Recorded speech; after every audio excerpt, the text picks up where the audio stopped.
Alors, nous allons parler de nouveaux débuts aujourd'hui. J'aimerais pouvoir vous lire à partir du livre d'Esdras. Alors, si vous n'avez pas de Bible électronique, si vous avez un vieux modèle de Bible en papier, ça va être vraiment dans un livre où les pages sont toutes neuves encore parce que vous avez probablement pas lu souvent. Regardez, il y a les rois, les chroniques et Esdras ensuite. Esdras a écrit pendant que le peuple d'Israël a été fait prisonnier par Babylone pendant 70 ans. Ensuite, il lui aura été permis de retourner à Jérusalem. Et ils ont trouvé que la ville était en désastre. Vous pouvez trouver le rebâtiment de la ville dans Néhémie, le livre de Néhémie. Alors, nous allons nous concentrer sur Esdras chapitre 3. Le 7e mois arriva et les enfants d'Israël étaient dans leur ville. Alors le peuple s'assembla comme un seul homme à Jérusalem. Josué, fils de Jotsadak, avec ses frères les sacrificateurs, et Zorobabel, fils de Shealtiel, avec ses frères, se levèrent et bâtirent l'autel du Dieu d'Israël pour y offrir des holocaustes, selon ce qui est écrit dans la loi de Moïse, homme de Dieu. Ils rétablirent l'autel sur ses fondements, quoiqu'ils eussent à craindre les peuples du pays, et ils y offrirent des holocaustes à l'Éternel, des holocaustes du matin et du soir. Ils célébrèrent la fête des tabernacles comme il est écrit, et ils offrirent jour par jour des holocaustes selon le nombre ordonné pour chaque jour. Après cela, ils offrirent l'holocauste perpétuel, les holocaustes des nouvelles lunes et de toutes les solennalités consacrés à l'Éternel et ceux de quiconque faisait des offrandes volontaires à l'Éternel. Dès le premier jour du 7e mois, ils commencèrent à offrir à l'Éternel des holocaustes. Cependant, les fondements du temple de l'Éternel n'étaient pas encore posés. On donna de l'argent aux tailleurs de pierre et aux charpentiers et des vivres, des boissons et de l'huile aux Sidoniens et aux Tyriens pour qu'ils les amenassent par mer jusqu'à Japhos, des bois de cèdre du Liban, suivant l'autorisation qu'on avait eue de Cyrus. La seconde année, depuis leur arrivée à la maison de Dieu à Jérusalem, au second mois, Zorobabel, fils de Shealtiel, Josué, fils de Josadak, avec le reste de leurs frères, les sacrificateurs et les Lévites, et tous ceux qui étaient revenus de la captivité à Jérusalem, se mirent à l'œuvre et chargèrent les Lévites de 20 ans et au-dessus de surveiller les travaux de la maison de l'Éternel. Et Josué, avec ses fils et ses frères, Kadmiel, et avec ses fils de Juda, fils de Hénadad, et leurs fils et leurs frères, les Lévites, se préparèrent tous ensemble à travailler, ceux qui travaillaient à la maison de Dieu. Lorsque les ouvriers posèrent les fondements du temple de l'Éternel, on fit assister les sacrificateurs en costume avec les trompettes et les Lévites, fils d'Asaph, avec les cymbales, afin qu'ils célébrassent l'Éternel d'après les ordonnances de David, roi d'Israël. Ils chantaient, célébrant et louant l'Éternel par ses paroles, car il est bon, car sa miséricorde pour Israël dura toujours, et tout le peuple poussait de grands cris de joie en célébrant l'Éternel, parce qu'on posait les fondements de la maison de l'Éternel. Mais plusieurs des sacrificateurs et des Lévites et des chefs de famille âgés qui avaient vu la première maison pleuraient à grand bruit pendant qu'on posait sous leurs yeux les fondements de cette maison. Beaucoup d'autres faisaient éclater leur joie par des cris, en sorte qu'on ne pouvait distinguer le bruit des cris de joie d'avec le bruit des pleurs parmi le peuple, car le peuple poussait de grands cris dont le son s'étendait au loin.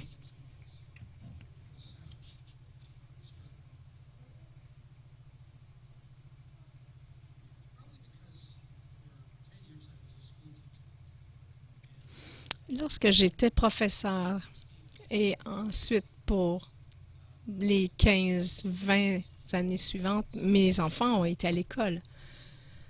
Alors pour moi, septembre est un temps de nouveau début. On revient de vacances, les choses recommencent. C'est beaucoup plus une nouvelle année que janvier pour moi, dans ma vie. Notre petite église à Kahnawake, je prends un mois de congé. Lorsque je reviens en septembre, tout le monde revient. Nous avons tous eu des congés et nous sommes tous dans l'expectative d'un nouveau début. Regardez. Dans Agé, soyez forts, vous tous. Je suis avec vous, déclare l'Éternel Tout-Puissant. Des nouveaux débuts, des humbles débuts. Qu'est-ce qu'on connaît des nouveaux débuts? Ne regardez pas de haut les petits, les humbles débuts. Qu'est-ce que vous connaissez des humbles débuts? Connaissez-vous l'histoire de Sam Walton?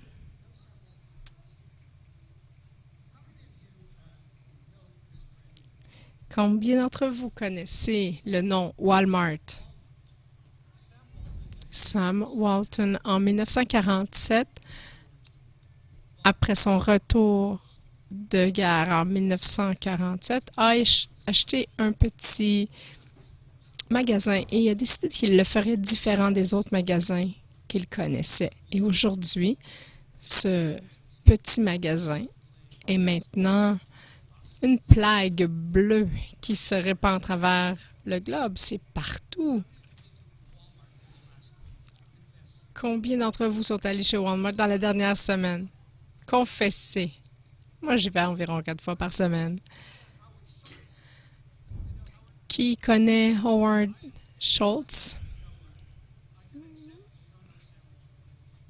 Si vous ne connaissez pas Howard Schultz, je suis exceptionnellement déçu de vous.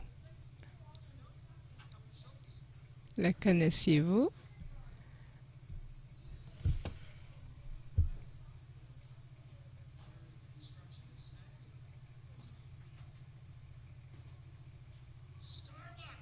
C'est Starbucks. C'est lui qui a acheté un petit café à Washington et il a commencé, il a débuté la marque Starbucks qui est maintenant la plaie verte qui s'est répandue partout à travers le globe.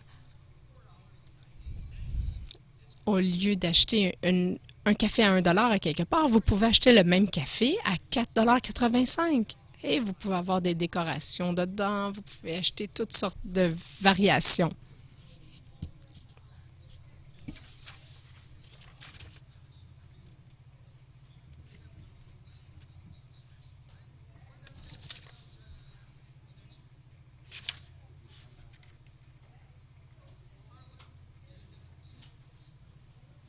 Et le prochain, qui connaît Harlan David Sanders?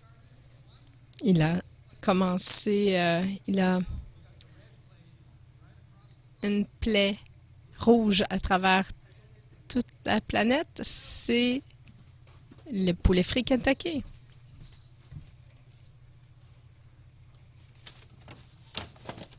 Est-ce que vous connaissez KPC? Je pense que vous ne le connaissez pas, hein? C'est Kahnawake Pentecostal Church, qui est l'église pentecôtiste de Kahnawake. Il n'y a pas de photo, il y a un petit logo. C'est pas l'église la plus grosse dans la province de Québec.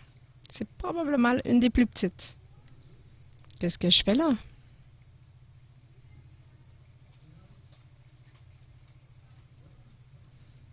qu'est-ce que je fais là? Qu'est-ce que je peux faire là? C'est tellement petit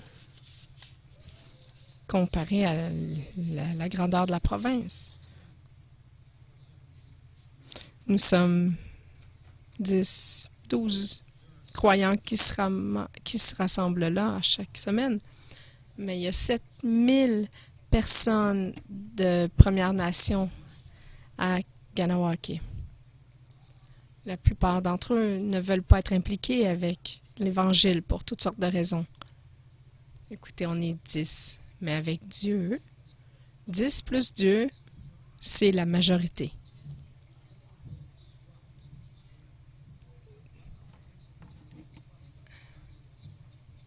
Nous sommes 9 petits. Il y a 9 squaws et moi.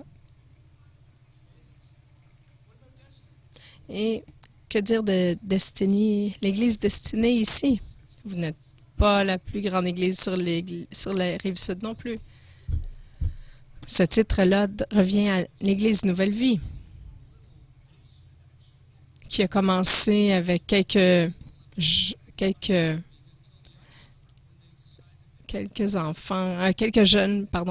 croyants qui se sont rassemblés dans le sous-sol de quelqu'un, mais ils ont vraiment grandi de manière fulgurante suite à la tempête de verglas. J'ai quelque chose qui me brûle en moi. J'aimerais le partager avec vous. Les vents du changement soufflent, mes amis. Je ne sais pas où nous tous serons dans un an. Parce que je sais que le changement s'en vient, il doit venir. Parce que là où vous êtes et ce que vous faites, ce n'est pas suffisant.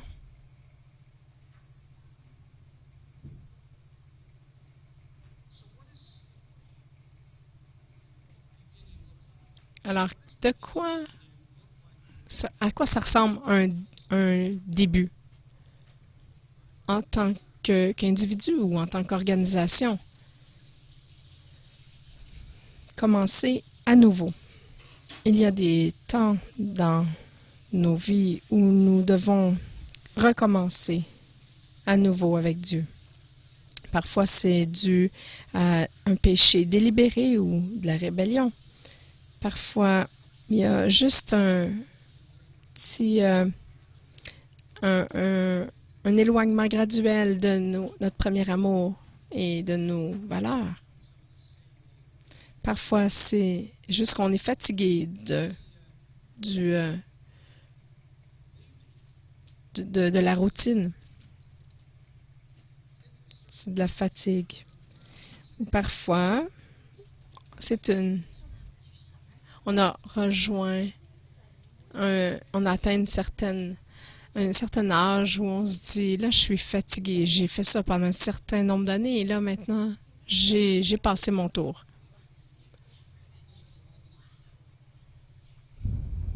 Je suis passée à travers tout ça avant.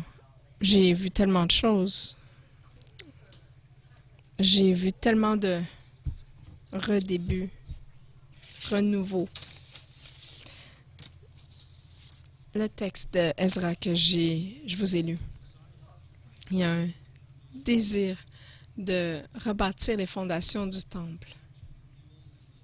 Il y avait des réactions des anciens et des jeunes. Il y avait de l'excitation et du désespoir. Alors, les nouveaux débuts avec Dieu, qu'est-ce qu'on peut en dire?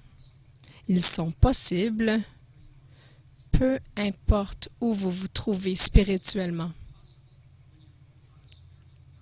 Ils sont possibles lorsque vous êtes dans des hauteurs spirituelles.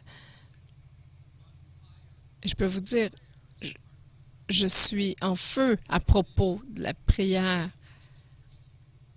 autant que je l'ai été pendant mes 45 ans de vie chrétienne.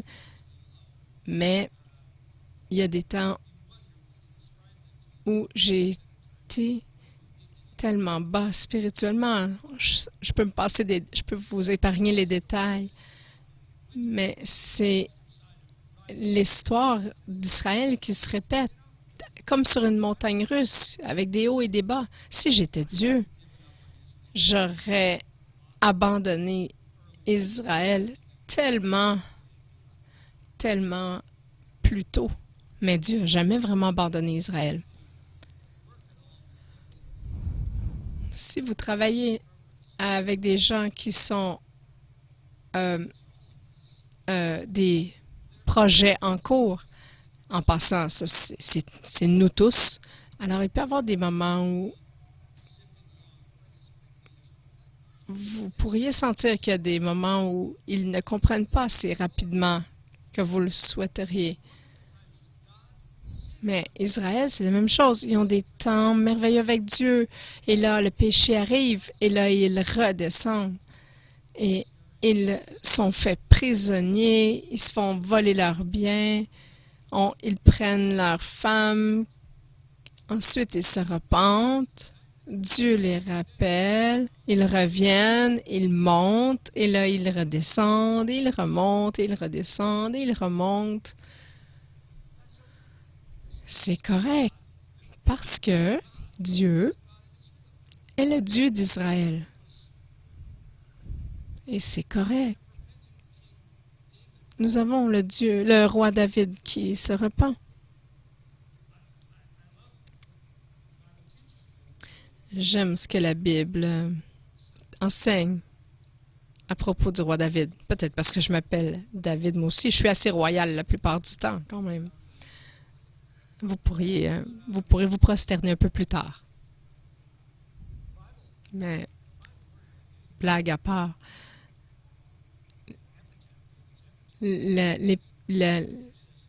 l'écriture sur la tombe de David, c'est écrit que David était un homme selon le cœur de Dieu. Wow!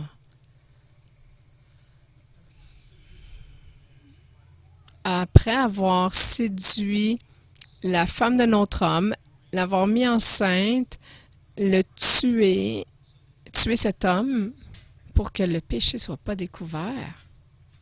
Tout ça, c'est un homme selon le cœur de Dieu. Est-ce que Dieu sait ce qu'il fait? Absolument. Complètement. Regardez dans 2 Samuel 12, verset 13. L'Éternel a pardonné ton péché. Et une autre parole, le prophète Jonas, un homme qui est habitué d'entendre la parole de Dieu, de l'attraper, de la transporter. Et là, Jonas, Dieu lui demande d'aller à Ninive, une ville à l'est. Alors, il prend un bateau pour aller à l'ouest, alors que la ville était dans l'est. Un plan merveilleux, n'est-ce pas? Alors, vous vous rappelez, il a été avalé par un gros poisson pendant quelques jours et il a été vomi par la baleine. Mais la parole de l'Éternel dit, la Bible dit dans Jonas 3, verset 1, que la parole de l'Éternel vint une seconde fois. Écoutez, si j'étais Dieu, je ne suis pas certain que j'aurais donné une deuxième chance à Jonas. Même chose avec Pierre.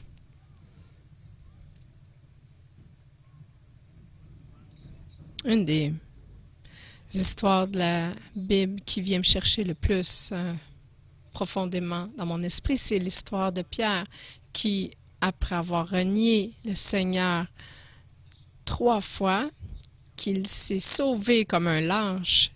Jésus meurt, est enterré, ressuscite.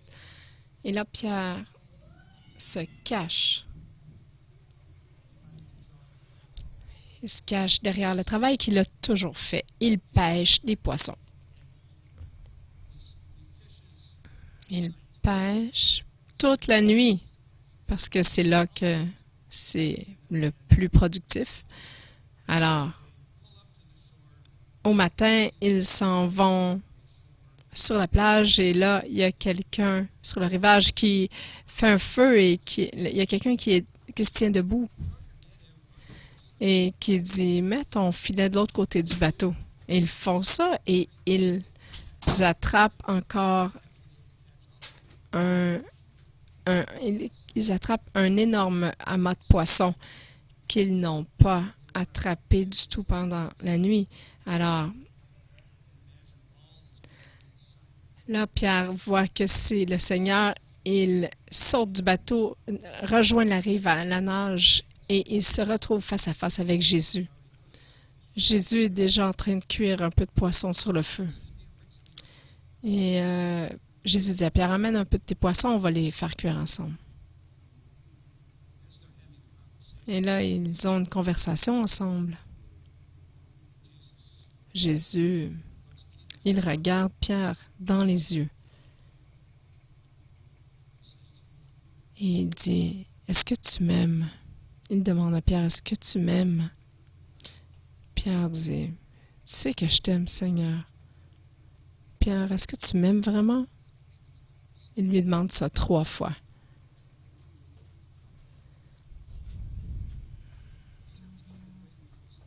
Et Pierre est devenu ce grand apôtre. Dieu lui a donné ce nouveau début, second début. Alors, vous et moi, Dieu nous offre ces second début, nouveau début. Les seconds débuts doivent commencer avec un focus sur la croix de Jésus-Christ. Voyez-vous, dans Esdras, la première chose que les Israélites ont construite, c'était l'autel. Ils n'ont pas construit les fondations. Et nous, il n'y a rien qui sort d'autre que la croix. La Bible dit que si nous confessons nos péchés, il est fidèle et juste et il va nous pardonner nos péchés et nous purifier de toutes choses. Alors, les nouveaux débuts avec Dieu doivent avoir un focus sur l'obéissance à la parole de Dieu. C'est merveilleux le texte qu'on a lu. Ça dit tel qu'il est écrit, qu'il est écrit dans la loi de Moïse, l'homme de Dieu. Alors, nous devons être un peuple de la parole. Ça doit être focusé sur l'obéissance à la parole de Dieu.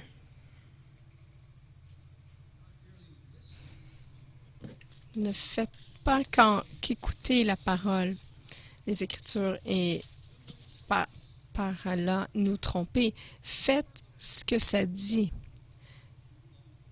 Celui qui regarde intensément dans la loi parfaite qui donne la liberté et qui continue sans oublier ce qu'il a entendu, mais en l'appliquant, sera béni dans tout ce qu'il fait. Nous devons être un peuple obéissant à la parole de Dieu.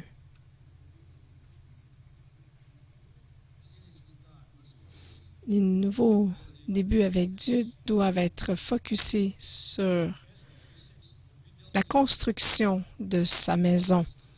Dans Esdras, la construction allait bon train, mais il y avait quelque chose d'important qui manquait, c'était les fondations du temple qui n'étaient pas posées. Regardez l'excitation à la fin du chapitre 3 qu'on a lu tout à l'heure. Corporativement, nous sommes le temple de Dieu. Nous sommes tous ensemble l'Église. Alors, nous devons être impliqués dans la construction de cette Église. Alors, peu importe de quoi ça va avoir l'air, en faisant partie de ce que Dieu veut faire avec cette communauté pour racheter cette ville, cette province, ça demande à ce que l'Église soit construite, pas le bâtiment, les gens, pour être ce que Dieu veut que nous soyons. Alors,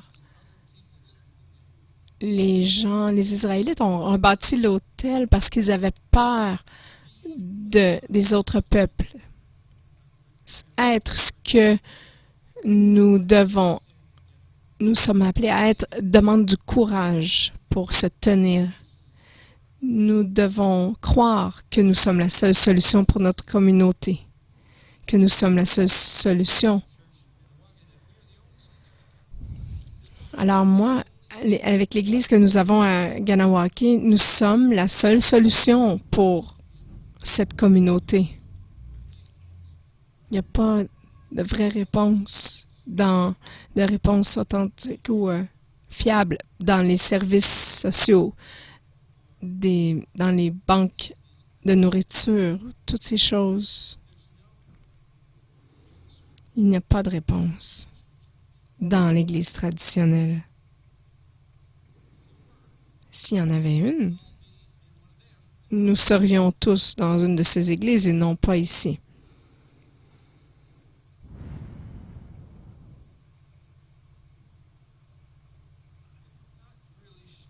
Je ne suis pas certain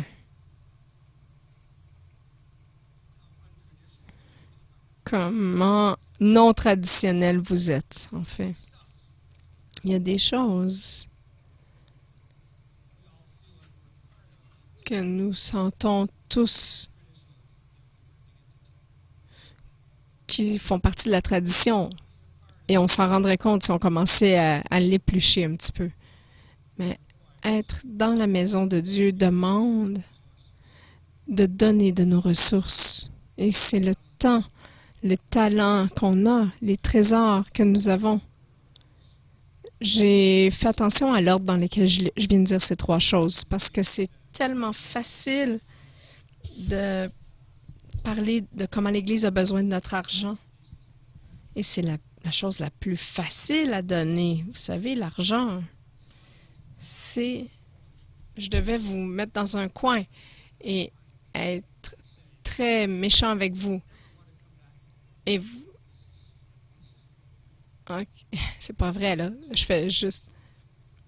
C'est vraiment pas vrai, là, ce que je vais faire. Mais si je fais un exemple. Si vous voulez revenir à cette église, vous devez donner 100 $ dans l'offrande cette semaine. Ou, si je vous disais, vous, nous avons absolument besoin que vous donniez 15 heures de votre vie pour nous aider à devenir une meilleure Église.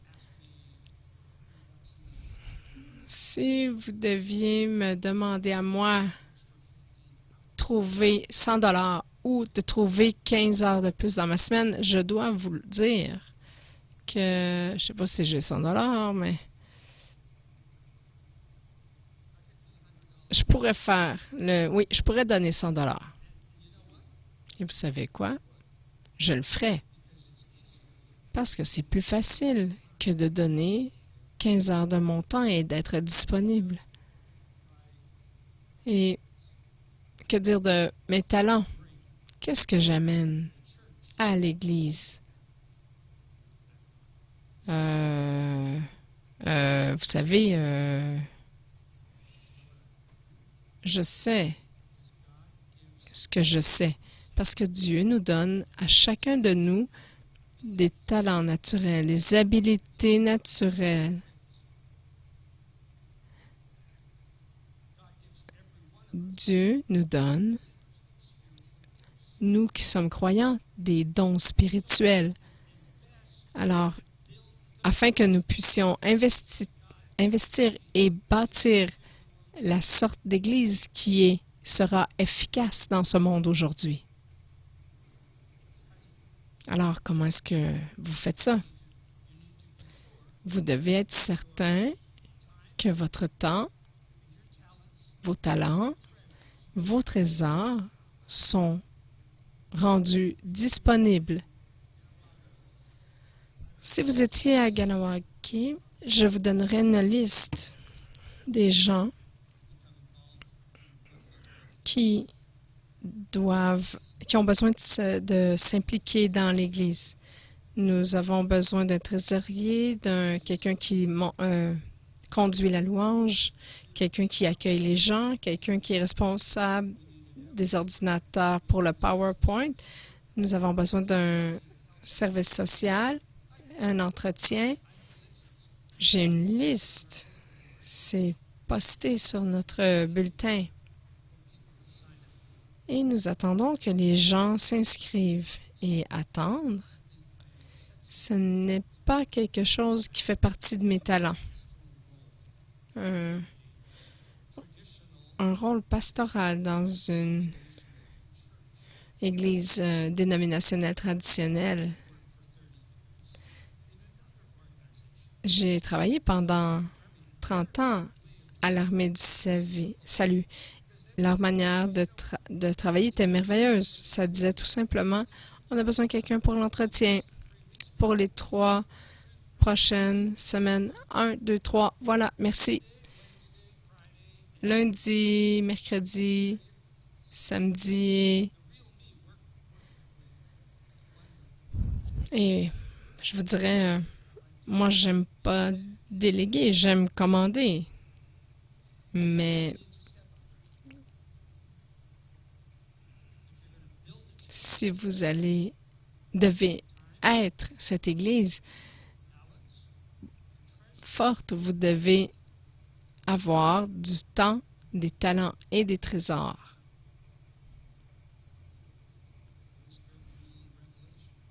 Esprit Saint, nous avons besoin d'une petite révélation.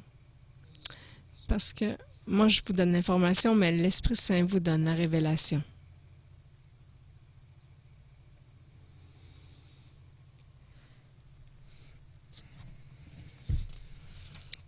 Prier. OK, voilà. Bâtir l'Église de Dieu demande de travailler dans l'unité sous un leadership divin. Nous avons prié pour l'unité de l'Église.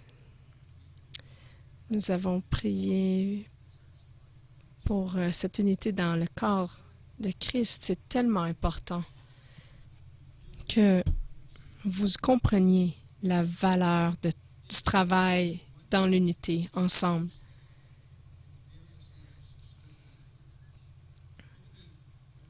Israël est venu comme un seul homme à Jérusalem et les différents leaders se sont tenus unis. Regardez Esdras dans le chapitre 3, verset 1 et verset 9.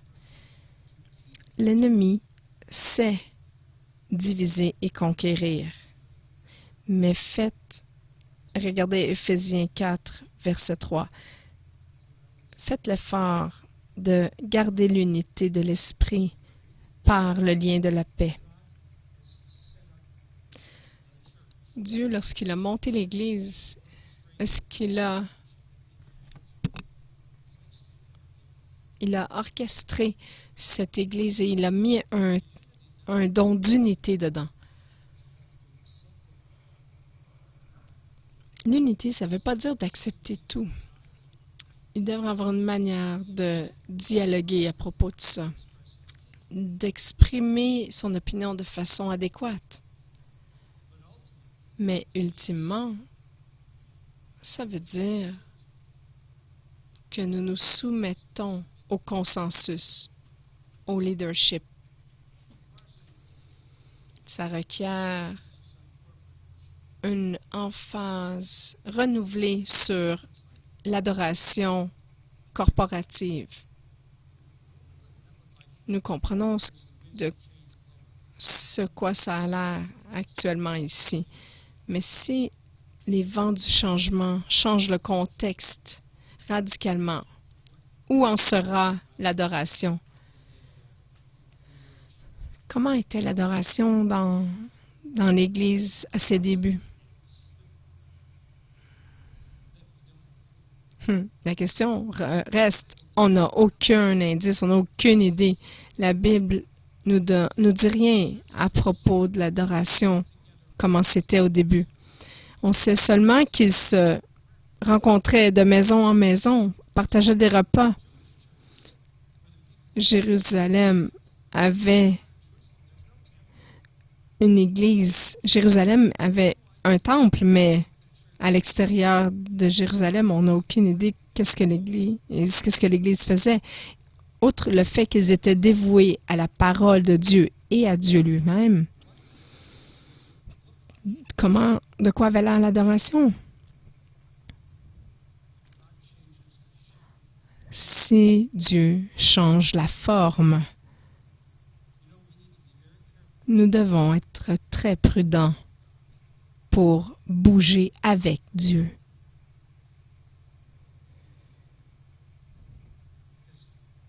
En unité avec Dieu, parce que Dieu ne peut pas être conservé dans une boîte.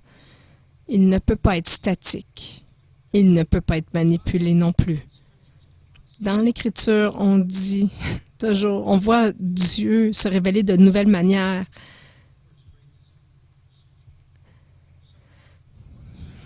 Alors, de quoi aura l'air la prochaine action de Dieu, le prochain move de Dieu pour la louange corporative, mais collective, pardon, l'adoration collective.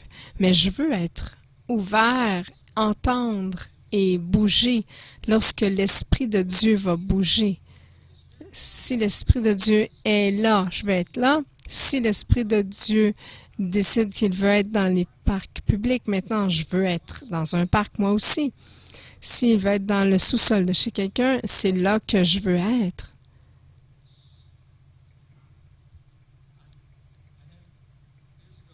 Vous savez, il y a quelques années, lorsque j'étais responsable dans l'Armée du Salut pour entraîner les futurs ministres, j'ai encouragé un jeune homme qui était un de mes étudiants et je l'encourageais à débuter une église maison à Greenfield Park.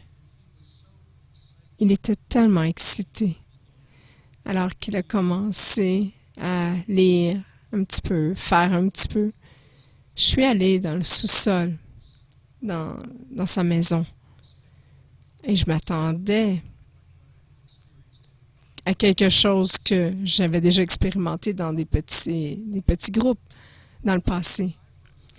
Il avait 5 rangées de chaises comme ceci. Il avait un petit pupitre à l'avant et c'était une église conventionnelle de l'Armée du Salut dans son sous-sol. C'est la chose la plus horrible. C'est pas horrible ici, parce que dans cette sorte de bâtiment où nous sommes, ça fonctionne. Si vous étiez 10, dans mon église à Ganawake, j'ai essayé de convaincre la direction de jeter les bancs parce que sont tous alignés. Et intéressamment, les gens des Premières Nations, lorsqu'ils se rencontrent, ils sont en cercle. Bon, ça c'était pour eux et moi.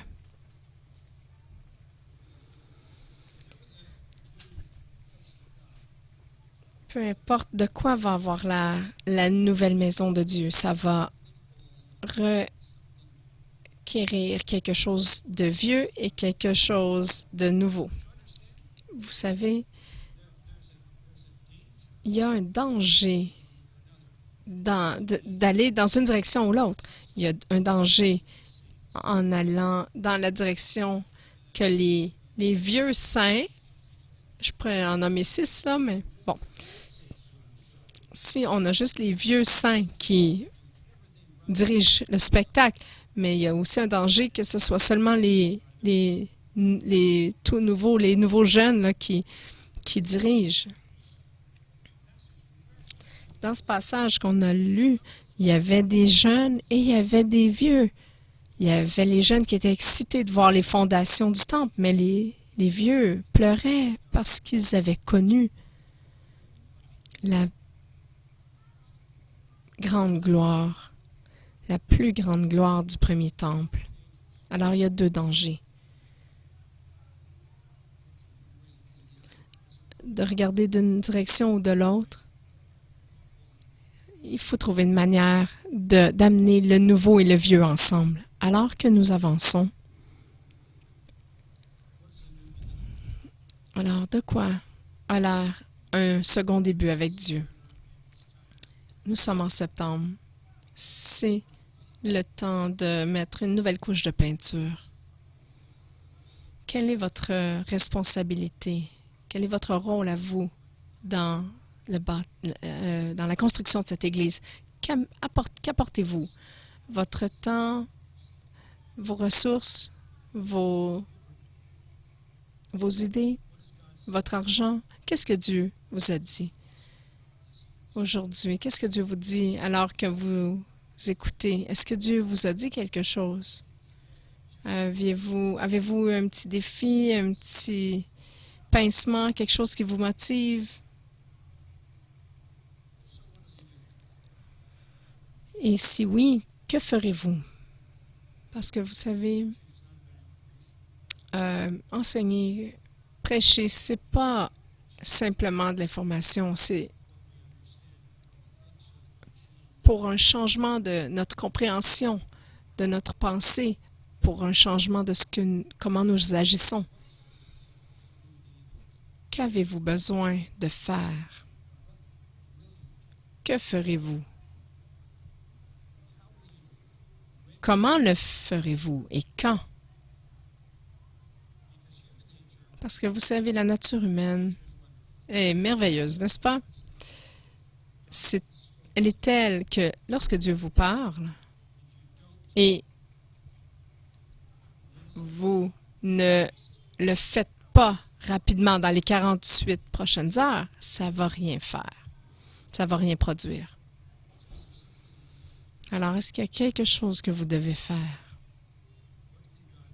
Qu'est-ce que Dieu peut apporter, sortir d'un nouveau début?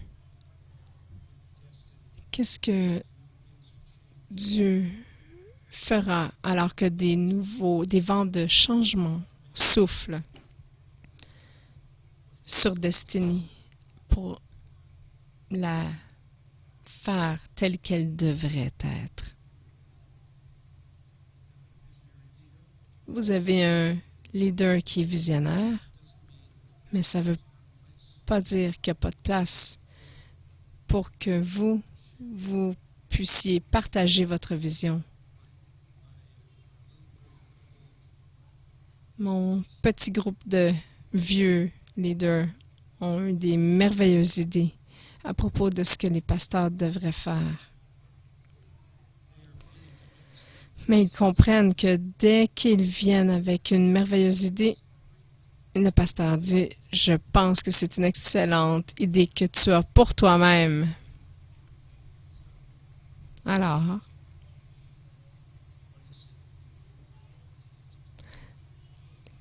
que devez-vous faire? C'est ce que je voulais partager avec vous aujourd'hui. J'aimerais prier pour vous en tant qu'Église. Si vous avez un désir pour une prière individuelle, j'aimerais bien aussi prier pour vous. Si vous sentez que Dieu vous a parlé d'une quelconque manière, juste pour que Dieu puisse amener ça en action, j'aimerais prier pour les gens qui ont des besoins physiques aussi.